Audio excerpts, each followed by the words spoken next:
와, 이게 갑자기 무슨 일인가요? 테슬라가 또 가격을 내렸다는 소식이 나왔습니다. 이번엔 중국 소식 아니고 우리나라랑 미국 관련 소식입니다. 우선 가장 최근에 내린 건 미국이고 바로 이전에 내린 건 국내 판매 가격입니다. 이 정도면 진짜 기다린 사람들이 승자라고 봐야 할까요? 그렇잖아요. 중국 시장에서만 가격 경쟁 때문에 내리는 줄 알았더니 결국은 한국하고 미국 시장에서도 가격을 내리고 있다는 건데 대체 왜 이러는 걸까요? 오늘은 테슬라가 최근에 가격을 얼마나 내렸는지, 그리고 이게 실제 우리나라 시장에 끼치고 있는 영향까지 쉽고 빠르게 정리해드리겠습니다.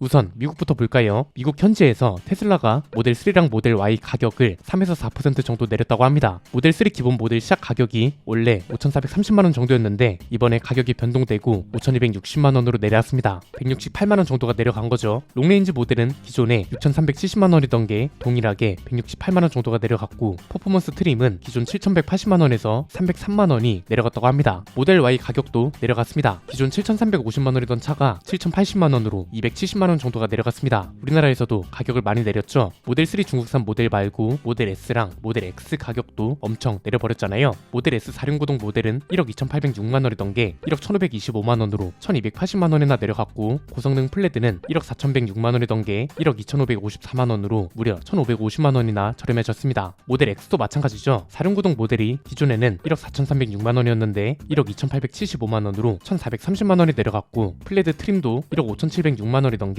1억 4,135만원으로 무려 1,570만원이나 낮아졌습니다. 심지어 외장 컬러 옵션도 무료로 변경됐습니다. 원래는 215만원에서 많게는 430만원에 달하던 옵션이거든요. 얘는 특징이 가격은 내렸지만 성능은 동일하다는 거였습니다. 북미에서는 가격을 내린 대신에 스탠다드 모델 주행거리를 줄였잖아요. 배터리랑 모터는 똑같은 게 들어가지만 소프트웨어로 주행거리랑 성능을 제한시켜버린 거죠. 국내에는 이 조치가 이루어지지 않은 걸로 알려졌습니다. 이쯤 되면 궁금하지 않으세요? 중국산 모델 추가로 인한 가격 인하는 그렇다 칠 수 있는데 이제는 그게 아닌 차들도 파격적인 할인을 단행하고 있다는 거잖아요. 왜 이런 걸까요? 간단하게 살펴보면 이렇습니다. 우선 첫 번째로 실제로 우리나라에서 가격 인하가 통일되는 건데 이 데이터가 좀 중요합니다. 중국산 모델 Y가 실제로 판매량에 어떤 영향을 끼쳤는지 증명되는 순간이잖아요. 지난 8월에 모델 Y 국내 판매량은 431대였습니다. 그런데 9월 판매량이 무려 10배나 늘었다고 합니다. 이건 테슬라 자체적으로 봐도 그렇고 우리나라 수입차 시장 전체적으로도 의미 있는 숫자입니다. 일단 수입차 업체가 한 달 전에 4,000대를 그것도 단일 모델로 판 건 상당한 겁니다. 벤츠랑 BM도 단일 모델로 한 달에 4,000대를 기록하는 건 힘들거든요. 테슬라 자체적으로도 마찬가지입니다. 테슬라가 작년 한 해 동안 국내에서 기록한 판매량이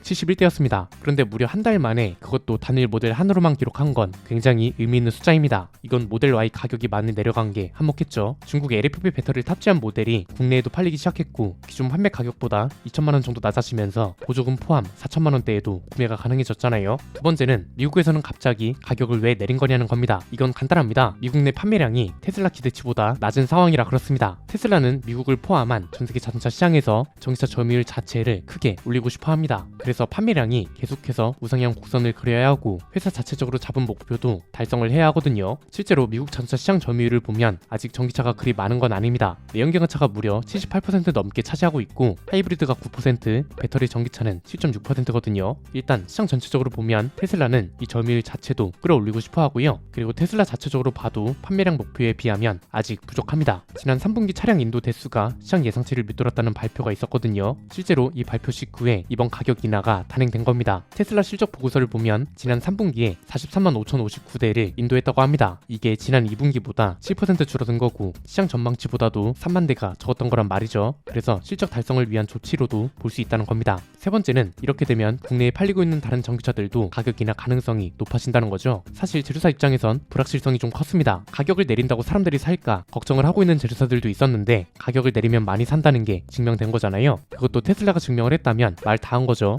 이 소리는 뭐냐면 국내도 가격 경쟁이 시작되면 충분히 가격이 많이 내려갈 수 있다는 겁니다. 가격이 내려가면 실적이 좋아진다는 것도 확인됐고 EV9 같은 차들은 상대적으로 높은 가격이 판매 부진의 원인으로 이야기되고 있기도 하고, 그래서 기대가 되는 건 어떤 브랜드가 먼저 가격 경쟁을 부추길지 궁금하다는 겁니다. 테슬라도 시작을 했으니 조만간 더 큰 경쟁이 펼쳐지지 않을까요? 오늘 내용은 여기까지입니다. 내용이 유익하셨다면 구독과 좋아요 알림 설정 부탁드립니다. 지금까지 저는 안피디였습니다. 감사합니다.